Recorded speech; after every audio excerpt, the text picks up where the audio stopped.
మండల కేంద్రమైన Rangampeta సాయినగర్లో international stand artist సైకత శిల్పి దేవిన శ్రీనివాస్ కుమార్తెలు సోహిత ధన్యతలు జనగణనపై సైకత శిల్పం రూపొందించారు. దేశవ్యాప్తంగా ప్రస్తుతం జరుగుతున్న జనగణనపై సమగ్ర వివరాలు దేశాభివృద్ధికి సోపానాలు అని, సరైన సమాచారం అందించడం మన బాధ్యత అనే నినాదంతో జనగణనపై ప్రజలను చైతన్యవంతం చేయడానికి సైకత శిల్పం ఇసుకతో వేసినట్టు సోహిత ధన్యతలు పేర్కొన్నారు.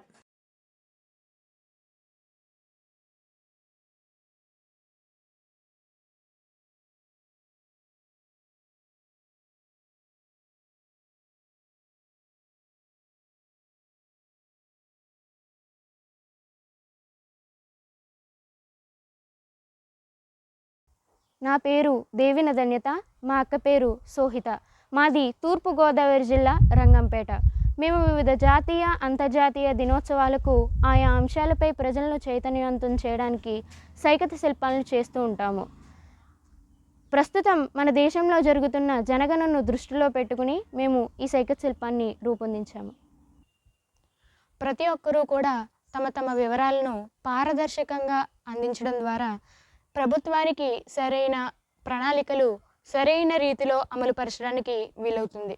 కాబట్టి సరైన సమాచారం అందించడం మన బాధ్యత.